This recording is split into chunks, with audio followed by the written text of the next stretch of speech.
इस वीडियो में हम क्वांटिटेटिव डेटा एनालिसिस की अक्सर उलझन भरी दुनिया में कदम रखने वाले हैं।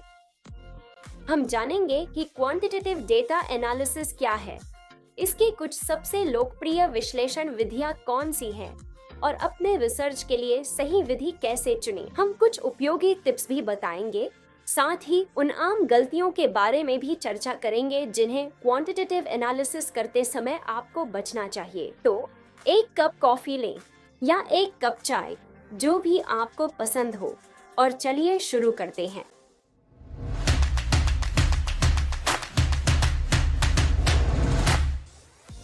नमस्ते, स्वागत है आपको ग्रेड कोच टीवी पर, जहां हम अकादमिक रिसर्च की अक्सर डरावनी लगने वाली दुनिया को आसान और समझने लायक बनाते हैं। मेरा नाम एम्मा है और आज हम क्वांटिटेटिव डेटा एनालिसिस के विषय को खोलकर समझेंगे। अगर आप यहाँ नए हैं तो रिसर्च से जुड़ी और भी वीडियो के लिए सब्सक्राइब बटन जरूर दबाएं। अगर आप अपनी रिसर्च में प्रैक्टिकल मदद चाहते हैं तो हमारी 1-on-1 कोचिंग सर्विसेज जरूर देखें, जहां हम आपको आपकी डिसर्टेशन, थीसिस या रिसर्च प्रोजेक्ट में स्टेप बाय स्टेप मदद करते हैं। ये बिल्कुल ऐसा है जैसे आपके पास जब भी जरूरत हो एक प्रोफेसर आपकी जेब में मौजूद हो। तो अगर आपको ये दिलचस्प लगता है तो आप www.gradcoach.com पर जाकर और जानकारी ले सकते हैं और एक फ्रेंडली कोच के साथ फ्री कंसल्टेशन बुक कर सकते हैं। ठीक है, ये सब हो गया, अब चलिए शुरू करते हैं। क्वांटिटेटिव डेटा एनालिसिस उन चीजों में से एक है जो अक्सर छात्रों में डर पैदा कर देती है। ये बिल्कुल समझ में आने वाली बात है। क्वांटिटेटिव एनालिसिस एक जटिल विषय है जिसमें मीडियन, मोड, कोरिलेशन और रिग्रेशन जैसे डरावने शब्द भरे हुए हैं। अचानक हम सब यही सोचने लगते हैं कि काश हमने गणित की क्लास में थोड़ी और ध्यान दिया होता। अब अच्छी खबर यह है कि भले ही क्वांटिटेटिव डेटा एनालिसिस एक विशाल विषय है, लेकिन इसकी बुनियादी समझ हासिल करना इतना मुश्किल नहीं है, यहाँ तक कि उन लोगों के लिए भी जो किसी भी कीमत पर नंबर और गणित से बचते हैं। इस वीडियो में हम क्वांटिटेटिव एनालिसिस को आसान हिस्सों में बांटेंगे ताकि आप मुख्य अवधारणाओं को समझ सकें और अपने रिसर्च को आत्मविश्वास से आगे बढ़ा सकें। तो चलिए सबसे बुनियादी सवाल से शुरू करते हैं। आखिर क्वांटिटेटिव डेटा एनालिसिस है क्या?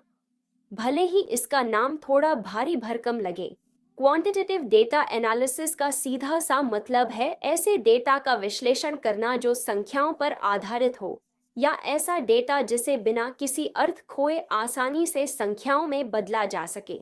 उदाहरण के लिए, श्रेणी आधारित वेरिएबल्स जैसे लिंग, जातीयता या मातृभाषा, इन सभी को बिना अर्थ खोए संख्याओं में बदला जा सकता है। जैसे अंग्रेजी को 1 मान सकते हैं, फ्रेंच को 2, और इसी तरह आगे।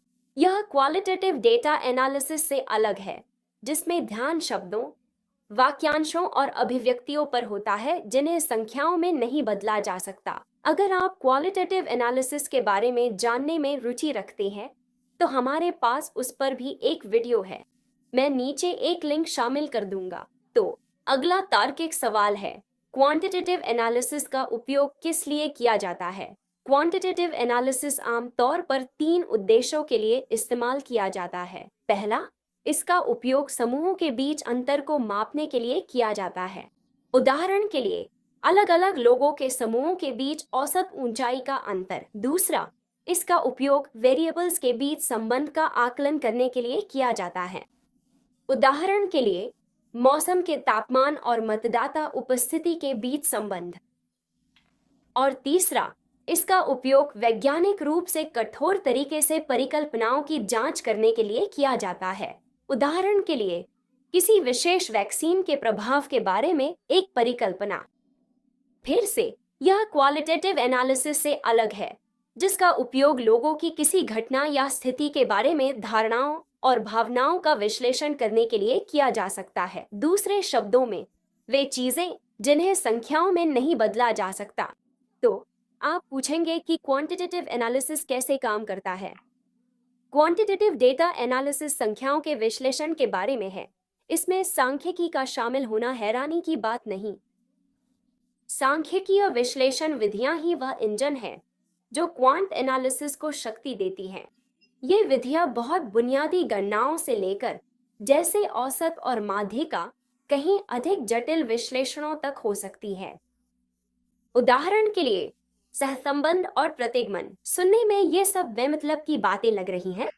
चिंता मत कीजिए, हम इस वीडियो में यह सब विस्तार से समझाएंगे। सबसे जरूरी बात, आपको एक सांख्यिकीविद या गणित के जीनियस होने की जरूरत नहीं ताकि आप एक अच्छा क्वांटिटेटिव एनालिसिस कर सकें। हम इस वीडियो में सारी तकनीकी जटिलताओं को आसान भाषा में समझाएंगे। तो चलिए सबसे पहले क्वांटिटेटिव एनालिसिस की दो मुख्य शाखाओं पर नजर डालते हैं। जैसा कि मैंने बताया, क्वांटिटेटिव एनालिसिस को सांख्यिकीय विश्लेषण विधियां ही शक्ति देती है। सांख्यिकीय विधियों की दो मुख्य शाखाएं होती है, वर्णनात्मक सांख्यिकी और अनुमानात्मक सांख्यिकी। अपने शोध में आप केवल वर्णनात्मक सांख्यिकी का उपयोग कर सकते हैं या फिर दोनों का मिश्रण भी इस्तेमाल कर सकते हैं। यह इस बात पर निर्भर करता है कि आप क्या जानना चाहते हैं। दूसरे शब्दों में कहे तो यह आपके शोध के सवालों, उद्देश्यों और लक्ष्यों पर निर्भर करता है। मैं इस वीडियो में आगे चलकर आपको बताऊंगा कि अपनी विधियां कैसे चुनें। तो वर्णनात्मक और अनुमानात्मक सांख्यिकी क्या है? खैर, इससे पहले कि मैं यह समझाऊं, हमें थोड़ी देर के लिए कुछ शब्दावली समझनी होगी। इन दोनों सांख्यिकी शाखाओं के बीच का अंतर समझने के लिए आपको दो महत्वपूर्ण शब्द समझने होंगे। ये शब्द है जनसंख्या और नमूना। सबसे पहले जनसंख्या। सांख्यिकी में जनसंख्या वह पूरी समूह होती है, चाहे लोग हों, जानवर हों, संगठन हों या कुछ भी जिसमें आप शोध करने में रुचि रखते हैं। उदाहरण के लिए, अगर आप अमेरिका में टेस्ला मालिकों पर शोध करना चाहते हैं तो जनसंख्या में संयुक्त राज्य अमेरिका के सभी टेस्ला मालिक शामिल होंगे। हालांकि यह बहुत ही असंभव है कि आप अमेरिका के हर एक टेस्ला मालिक का साक्षात्कार या सर्वेक्षण कर पाएं। वास्तविकता में आपको केवल कुछ सौ या शायद कुछ हजार मालिकों तक ही ऑनलाइन सर्वेक्षण के जरिए पहुंच मिलेगी। यह छोटा समूह जिन लोगों तक आप वास्तव में पहुंच पाते हैं और जिनका डेटा आप इकट्ठा करते हैं, उसे आपका सैंपल कहा जाता है। तो संक्षेप में, जनसंख्या वह पूरी समूह है जिसमें आप रुचि रखते हैं और सैंपल उस जनसंख्या का वह हिस्सा है जिसे आप वास्तव में प्राप्त कर सकते हैं। दूसरे शब्दों में, जनसंख्या पूरी चॉकलेट केक है जबकि सैंपल उस केक का सिर्फ एक टुकड़ा है। क्या आप समझ सकते हैं कि मेरे दिमाग में क्या चल रहा है? खैर, यह सैंपल जनसंख्या वाली बात इतनी महत्वपूर्ण क्यों है? दरअसल वर्णनात्मक सांख्यिकी सैंपल का वर्णन करने पर केंद्रित होती है, जबकि अनुमानात्मक सांख्यिकी का उद्देश्य सैंपल में मिले निष्कर्षों के आधार पर पूरी जनसंख्या के बारे में पूर्वानुमान लगाना होता है। दूसरे शब्दों में, हम सांख्यिकी के एक समूह यानी वर्णनात्मक सांख्यिकी का उपयोग केक के टुकड़े की जांच करने के लिए करते हैं और दूसरे समूह यानी अनुमानात्मक सांख्यिकी का उपयोग पूरी केक के बारे में निष्कर्ष निकालने के लिए करते हैं। और देखिए, मैं फिर से केक की उपमा ले आया, लेकिन सच कहूं तो मेरे दिमाग में हमेशा चॉकलेट ही रहती है। तो अब जब यह स्पष्ट हो गया है, तो चलिए इन दोनों शाखाओं को और करीब से देखते हैं। शुरुआत करते हैं वर्णनात्मक सांख्यिकी से। वर्णनात्मक सांख्यिकी आपके शोध में एक सरल लेकिन बेहद महत्वपूर्ण भूमिका निभाती है, आपके डेटा सेट का वर्णन करना, और इसी वजह से इसका नाम भी यही है। दूसरे शब्दों में, ये आपको आपके सैंपल की बारीकियों को समझने में मदद करती है। अनुमानात्मक सांख्यिकी के विपरीत, जिसके बारे में हम आगे बात करेंगे, वर्णनात्मक सांख्यिकी का उद्देश्य पूरी जनसंख्या के बारे में अनुमान या पूर्वानुमान लगाना नहीं होता। ये केवल आपके विशेष सैंपल की बारीकियों में ही रुचि रखते हैं। जब आप अपना विश्लेषण लिखते हैं, तो वर्णनात्मक सांख्यिकी वे पहली सांख्यिकीय विधियां होती हैं जिनका आप उल्लेख करते हैं। उसके बाद ही आप अनुमानात्मक सांख्यिकी पर जाते हैं। लेकिन आपके शोध के उद्देश्यों और शोध प्रश्नों के आधार पर हो सकता है कि आप केवल इसी प्रकार की सांख्यिकी का उपयोग करें। हम इसे थोड़ी देर बाद और विस्तार से देखेंगे। तो आमतौर पर इस खंड में किस प्रकार की सांख्यिकी शामिल होती है? खैर, इस शाखा में उपयोग किए जाने वाले कुछ सामान्य सांख्यिकीय परीक्षण निम्नलिखित हैं। माध्य, यह बस संख्याओं की एक श्रेणी का गणितीय औसत होता है। यहाँ कुछ भी ज्यादा जटिल नहीं है। अगला है माध्यिका। यह संख्याओं की एक श्रेणी का मध्य बिंदु होता है जब सभी संख्याएं क्रम में व्यवस्थित की जाती हैं। अगर डेटा सेट में कुल संख्याएं विषम हैं, तो माध्यिका उस सेट के ठीक बीच वाली संख्या होती है। अगर डेटा सेट में कुल संख्याएं सम हैं, तो माध्यिका दो मध्य संख्याओं के बीच का बिंदु होती है। अगला है बहुलक। यह बस डेटा सेट में सबसे अधिक बार दोहराई जाने वाली संख्या होती है। फिर हमारे पास है मानक विचलन। यह मीट्रिक बताता है कि संख्याओं की एक श्रेणी कितनी फैली हुई है। दूसरे शब्दों में, सभी संख्याएं औसत यानी माध्य के कितने करीब हैं। ऐसे मामलों में जहां ज्यादातर संख्याएं औसत के काफी करीब होती हैं, मानक विचलन अपेक्षाकृत कम होगा। इसके विपरीत, जहां संख्याएं इधर-उधर बिखरी हुई होती हैं, वहां मानक विचलन अपेक्षाकृत अधिक होगा। अंत में हमारे पास है स्क्यूनेस। जैसा कि नाम से पता चलता है, स्क्यूनेस यह दर्शाता है कि संख्याओं की एक श्रेणी कितनी सममित है। दूसरे शब्दों में, क्या यह संख्याएं ग्राफ के बीच में एक चिकनी घंटी के आकार में इकट्ठा होती है? इसे सामान्य या पैरामीट्रिक वितरण कहा जाता है। या फिर क्या ये बाईं या दाईं ओर झुकी हुई होती है? इसे गैर सामान्य या गैर पैरामीट्रिक वितरण कहा जाता है। ठीक है, क्या आप थोड़ा उलझन महसूस कर रहे हैं? आइए एक व्यावहारिक उदाहरण देखते हैं। बाईं ओर डेटा सेट है। यह डेटा सेट 10 लोगों के एक नमूने के शरीर के वजन किलोग्राम में का विवरण देता है। दाईं ओर हमारे पास इस डेटा सेट के लिए वर्णनात्मक सांख्यिकी है। आइए इनमें से प्रत्येक को देखें। सबसे पहले हम देख सकते हैं कि औसत वजन 72.4 किलोग्राम है। दूसरे शब्दों में, नमूने में औसत वजन 72.4 किलोग्राम है। काफी सीधी बात है। अगला, हम देख सकते हैं कि माध्यिका औसत के बहुत ही समान है। यह सुझाव देता है कि इस डेटा सेट का वितरण काफी हद तक सममित है। दूसरे शब्दों में, वजन का वितरण अपेक्षाकृत स्मूथ और केंद्रित है, जो केंद्र की ओर झुका हुआ है। अब मोड़ की ओर बढ़ते हैं। खैर, इस डेटा सेट में कोई मोड़ नहीं है।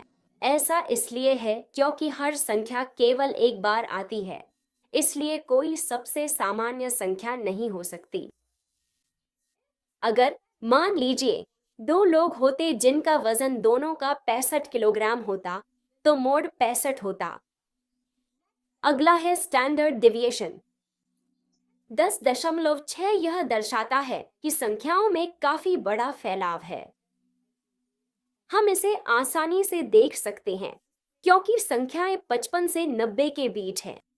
यह औसत 72.4 से काफी दूर है, इसलिए हम उम्मीद करेंगे कि स्टैंडर्ड डिविएशन 0 से काफी ऊपर होगा। और अंत में चलिए स्क्यूनेस को देखते हैं। नतीजा -0.2 यह बताता है कि डेटा बहुत हल्का सा नेगेटिवली स्क्यूड है। दूसरे शब्दों में, इसमें बहुत हल्का सा झुकाव है। यह समझ में आता है क्योंकि औसत और माध्यिका में केवल थोड़ा सा अंतर है। जैसा कि आप देख सकते हैं, ये वर्णनात्मक सांख्यिकी हमें डेटा सेट के बारे में कुछ उपयोगी जानकारी देती है। बिल्कुल, यह बहुत छोटा डेटा सेट है, केवल 10 रिकॉर्ड हैं, इसलिए हम इन सांख्यिकियों से बहुत ज्यादा निष्कर्ष नहीं निकाल सकते। लेकिन उम्मीद है कि यह उदाहरण आपको समझाने में मदद करेगा कि ये सांख्यिकियां असलियत में कैसे काम करती हैं। साथ ही ध्यान रखें कि यह सभी संभावित वर्णनात्मक सांख्यिकियों की सूची नहीं है। बल्कि केवल सबसे आम वाली है। तो इस बिंदु पर आप सोच रहे होंगे, लेकिन ये क्यों मायने रखते हैं? असल में ये वर्णनात्मक सांख्यिकियां भले ही काफी बुनियादी हों, लेकिन ये कुछ कारणों से महत्वपूर्ण है। सबसे पहले, ये आपको आपके डेटा का मैक्रो और माइक्रो दोनों स्तरों पर नजरिया पाने में मदद करते हैं। ये आपको पूरी तस्वीर के साथ साथ बारीकियों को भी समझने में मदद करते हैं। दूसरे, ये आपको डेटा में संभावित त्रुटियों को पकड़ने में मदद करते हैं। उदाहरण के लिए, अगर औसत आपकी उम्मीद से कहीं ज्यादा है या किसी सवाल के जवाब बहुत ज्यादा विविध हैं, तो यह एक चेतावनी संकेत हो सकता है कि आपको डेटा को दोबारा जांचने की जरूरत है। और अंत में, ये वर्णनात्मक सांख्यिकियां यह तय करने में मदद करती हैं कि आप कौन सी अनुमानात्मक सांख्यिकीय विधियां इस्तेमाल कर सकते हैं, क्योंकि वे विधियां डेटा के स्वरूप पर निर्भर करती हैं। हम इसे आगे चलकर थोड़ा और विस्तार से देखेंगे। सीधे शब्दों में कहें तो वर्णनात्मक सांख्यिकियां वास्तव में बहुत महत्वपूर्ण हैं, भले ही इनमें इस्तेमाल होने वाली सांख्यिकीय विधियां काफी बुनियादी हों। ग्रेड कोच में हम अक्सर देखते हैं कि छात्र अधिक रोमांचक अनुमानात्मक विधियों तक पहुंचने की जल्दी में वर्णनात्मक आंकड़ों को नजरअंदाज कर देते हैं और फिर बहुत ही त्रुटिपूर्ण परिणामों के साथ फंस जाते हैं। ऐसी गलती मत करना। अपनी वर्णनात्मक सांख्यिकियों को वह सारा प्यार और ध्यान दे जिसके वे हकदार हैं। अब जब हमने वर्णनात्मक सांख्यिकी देख ली है, तो चलिए मात्रात्मक विश्लेषण की दूसरी शाखा अनुमानात्मक सांख्यिकी की ओर बढ़ते हैं।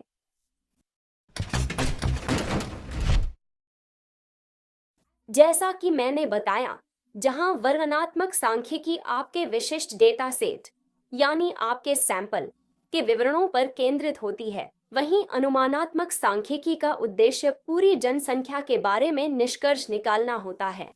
दूसरे शब्दों में, आप अनुमानात्मक सांख्यिकी का उपयोग यह भविष्यवाणी करने के लिए करेंगे कि आप पूरी जनसंख्या में क्या पाएंगे। किस तरह की भविष्यवाणियां आप पूछते हैं? तो आम तौर पर कहें तो दो सामान्य प्रकार की भविष्यवाणियां होती है जो शोधकर्ता अनुमानात्मक सांख्यिकी का उपयोग करके करने की कोशिश करते हैं। पहला, समूहों के बीच अंतर के बारे में भविष्यवाणियां। उदाहरण के लिए, बच्चों की ऊंचाई में अंतर जिन्हें उनके पसंदीदा खेल के आधार पर समूहित किया गया है। और दूसरा, चरों के बीच संबंध। उदाहरण के लिए, शरीर के वजन और किसी व्यक्ति द्वारा सप्ताह में किए गए योग के घंटों के बीच संबंध। दूसरे शब्दों में, यदि अनुमानात्मक सांख्यिकी को सही तरीके से किया जाए, तो यह आपको बिंदुओं को जोड़ने और आपके नमूना डेटा में जो देखा है उसके आधार पर वास्तविक दुनिया की जनसंख्या में क्या देखने की उम्मीद की जा सकती है, इसकी भविष्यवाणी करने की अनुमति देती है। इसी कारण से अनुमानात्मक सांख्यिकी का उपयोग परिकल्पना परीक्षण के लिए किया जाता है, यानी ऐसी परिकल्पनाओं का परीक्षण करने के लिए जो बदलाव या अंतर की भविष्यवाणी करती हैं। बिल्कुल, जब आप अनुमानात्मक सांख्यिकी के साथ काम कर रहे होते हैं, तो आपके नमूने की संरचना वास्तव में बहुत महत्वपूर्ण होती है। दूसरे शब्दों में, अगर आपका नमूना उस जनसंख्या का सही प्रतिनिधित्व नहीं करता जिसे आप शोध रहे हैं, तो आपके निष्कर्ष जरूरी नहीं कि बहुत उपयोगी हों। उदाहरण के लिए, अगर आपकी रुचि की जनसंख्या में 50% पुरुष और 50% महिलाएं हैं, लेकिन आपके नमूने में 80% पुरुष है, तो आप अपने नमूने के आधार पर जनसंख्या के बारे में निष्कर्ष नहीं निकाल सकते क्योंकि यह प्रतिनिधि नहीं है। सांख्यिकी का यह क्षेत्र सैंपलिंग कहलाता है, लेकिन हम यहाँ उस गहराई में नहीं जाएंगे। यह एक बहुत गहरा विषय है, इसे हम किसी और वीडियो के लिए बचा कर रखेंगे। तो आमतौर पर इस सेक्शन में किस तरह के सांख्यिकीय विषय शामिल होते हैं? असल में अनुमानात्मक सांख्यिकी की शाखा में बहुत सारी अलग अलग सांख्यिकीय विश्लेषण विधियां होती हैं, और यहाँ उन सभी पर चर्चा करना हमारे लिए असंभव होगा। तो हम सिर्फ कुछ सबसे सामान्य अनुमानात्मक सांख्यिकीय विधियों पर नजर डालेंगे, ताकि आपके पास एक मजबूत शुरुआती आधार हो। सबसे पहले है टी-टेस्ट। टी-टेस्ट दो समूहों के औसत यानी माध्य की तुलना करते हैं, ताकि यह आंका जा सके कि वे सांख्यिकीय रूप से महत्वपूर्ण हद तक अलग हैं या नहीं। दूसरे शब्दों में, यह देखने के लिए कि क्या उनके माध्य, मानक विचलन और स्क्यूनेस में महत्वपूर्ण अंतर है। उदाहरण के लिए, आप दो समूहों के लोगों के औसत रक्तचाप की तुलना करना चाह सकते हैं, एक समूह जिसने नई दवा ली है और एक जिसने नहीं ली, ताकि यह आंका जा सके कि उनमें कोई महत्वपूर्ण अंतर है या नहीं। सिर्फ दोनों माध्यों को देखना निष्कर्ष निकालने के लिए पर्याप्त नहीं है।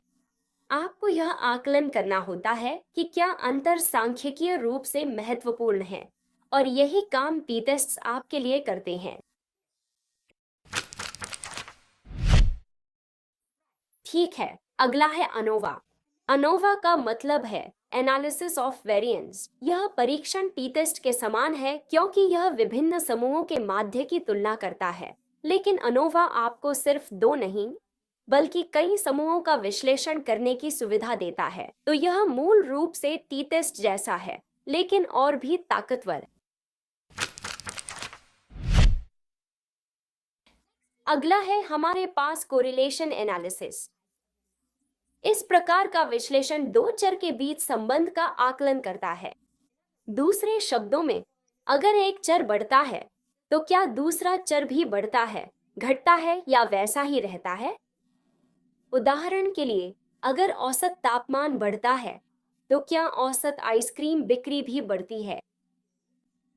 हम सहज रूप से इन दोनों चरों के बीच किसी तरह के संबंध की उम्मीद करते हैं, लेकिन कोरिलेशन एनालिसिस हमें उस संबंध को वैज्ञानिक रूप से मापने की सुविधा देता है। अंत में हमारे पास है regression analysis. Regression analysis correlation के समान है क्योंकि यह चरों के बीच संबंध का आकलन करता है, लेकिन यह एक कदम आगे बढ़कर चरों के बीच कारण और प्रभाव को समझने की कोशिश करता है, न कि केवल यह कि वे साथ साथ बढ़ते हैं या नहीं।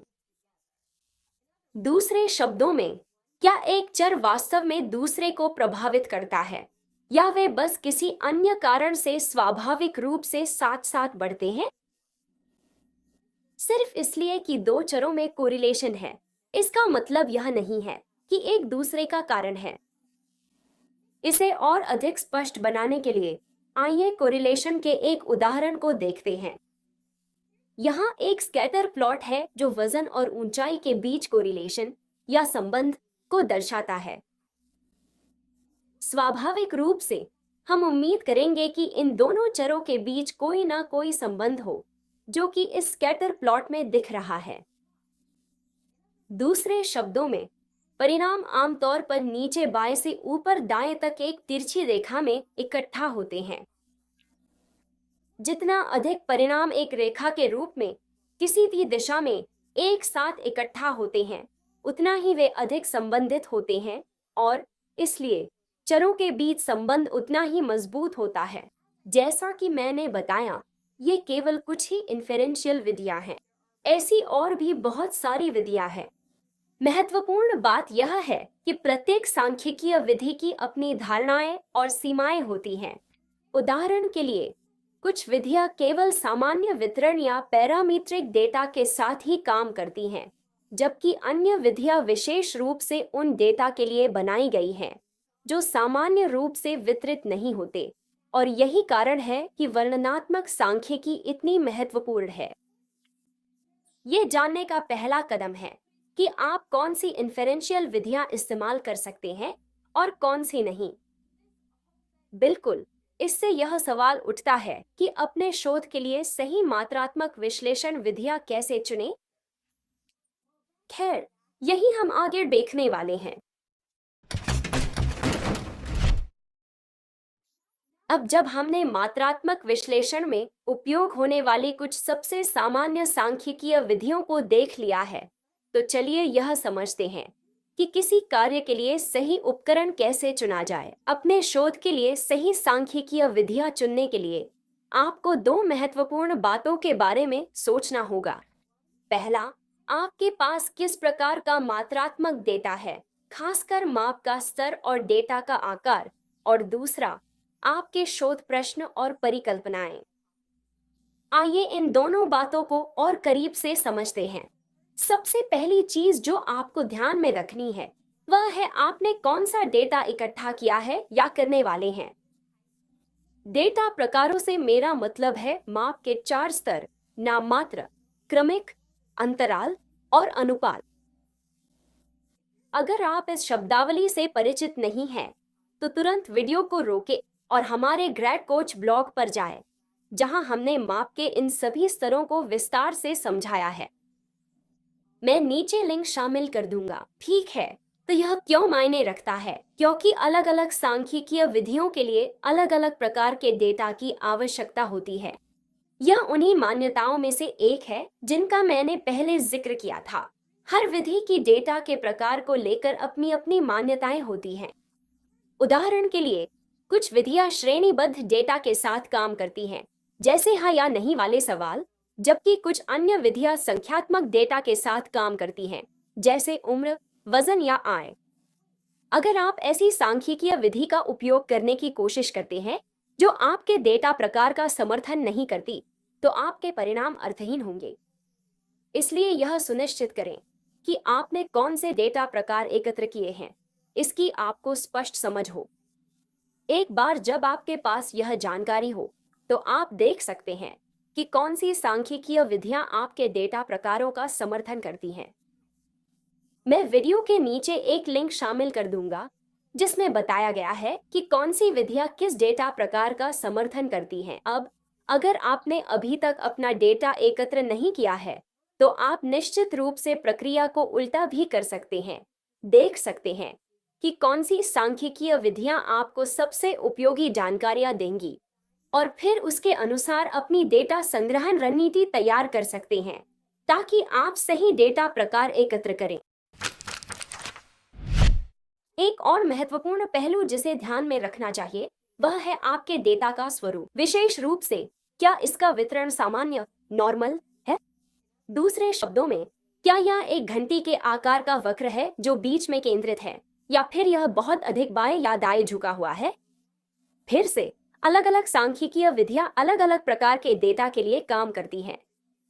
कुछ विधियां सममित डेटा के लिए बनाई गई हैं, जबकि कुछ अन्य झुके हुए डेटा के लिए। यह एक और याद दिलाने वाली बात है कि वर्णनात्मक सांख्यिकी क्यों इतनी महत्वपूर्ण है, क्योंकि ये आपको आपके डेटा के स्वरूप के बारे में पूरी जानकारी देती है। अगली बात जो आपको ध्यान में रखनी चाहिए वह है आपके विशिष्ट शोध प्रश्न, और यदि आपके पास है तो आपकी परिकल्पनाएं। आपके शोध प्रश्नों और परिकल्पनाओं की प्रकृति इस बात को प्रभावित करेगी कि कौन सी सांख्यिकीय विधियां इस्तेमाल करनी चाहिए। अगर आप केवल अपने सैंपल की विशेषताओं को समझने में रुचि रखते हैं, पूरी जनसंख्या के बजाय, तो केवल वर्णनात्मक सांख्यिकी ही आपके लिए पर्याप्त हो सकती है।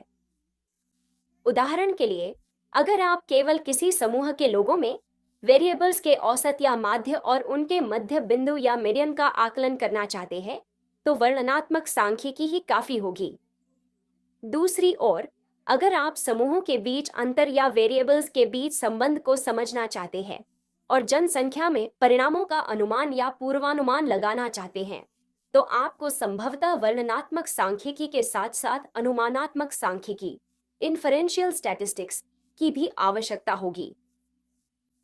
इसलिए यह बहुत जरूरी है कि आप अपने शोध के उद्देश्यों, शोध प्रश्नों और अपनी परिकल्पनाओं को पूरी तरह स्पष्ट कर लें, इससे पहले कि आप यह तय करें कि कौन सी सांख्यिकीय विधि का उपयोग करना है। कभी भी किसी विशेष विधि को सिर्फ इसलिए अपने शोध में न घुसाएं क्योंकि वह आपको पसंद है या उसमें आपका अनुभव है। आपकी विधियों का चयन उन सभी कारकों के अनुरूप होना चाहिए जिन पर हमने यहाँ चर्चा की है। ठीक है, अब जब हमने देखा कि मात्रात्मक विश्लेषण क्या है, सांख्यिकी की दो मुख्य शाखाएं कौन सी हैं और अपने शोध के लिए सही विधियां कैसे चुनें, तो आइए एक बार फिर से सब कुछ संक्षेप में दोहराते हैं और इसे जोड़ते हैं। इस वीडियो में हमने बहुत कुछ कवर किया है। यहाँ तक पहुँचने के लिए बधाई हो। आइए उन मुख्य बिंदुओं को दोहराते हैं जिन पर हमने चर्चा की है। सबसे पहले हमने यह सवाल पूछा कि मात्रात्मक डेटा विश्लेषण क्या है। जैसा कि हमने चर्चा की, मात्रात्मक विश्लेषण संख्यात्मक डेटा का विश्लेषण करने से संबंधित है, जिसमें श्रेणीबद्ध और संख्यात्मक दोनों प्रकार के डेटा शामिल हो सकते हैं। इन डेटा का विश्लेषण सांख्यिकीय विधियों का उपयोग करके किया जाता है। सांख्यिकी की दो मुख्य शाखाएं हैं, वर्णनात्मक सांख्यिकी और अनुमानात्मक सांख्यिकी।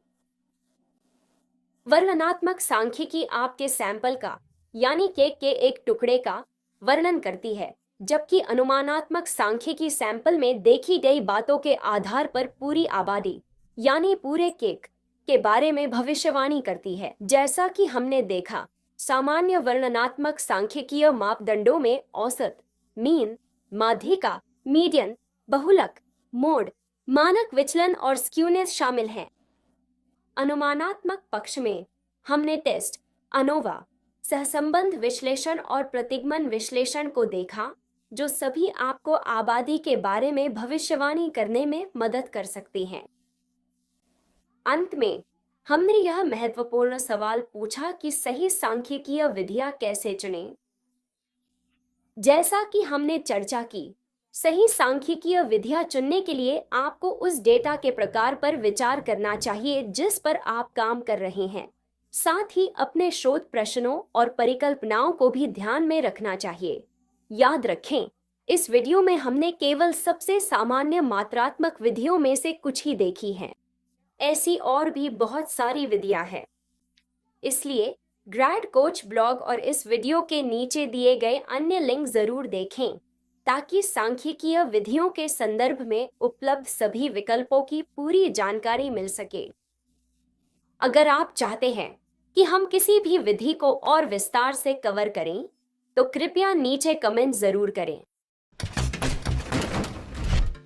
ठीक है, आज के लिए इतना ही। अगर आपको यह वीडियो पसंद आया हो तो लाइक बटन दबाएं और अगर आपके कोई सवाल हैं तो कमेंट करें। साथ ही और रिसर्च से जुड़ी सामग्री के लिए ग्रैड कोच चैनल को सब्सक्राइब करना न भूलें। अंत में, अगर आपको अपने रिसर्च में मदद की जरूरत है तो हमारी प्राइवेट कोचिंग सेवा देखें, जहां हम आपके साथ एक एक करके अध्याय दर अध्याय काम करते हैं, ताकि आप एक शानदार डिसर्टेशन, थीसिस या रिसर्च प्रोजेक्ट तैयार कर सकें। अगर यह आपको दिलचस्प लगता है तो www.gredcoach.com पर एक दोस्ताना कोच के साथ मुफ्त परामर्श बुक करें। हमेशा की तरह मैं नीचे एक लिंक शामिल कर दूंगा। और इसी के साथ ग्रैड कोच टीवी के इस एपिसोड का समापन होता है। अगली बार तक के लिए शुभकामनाएं।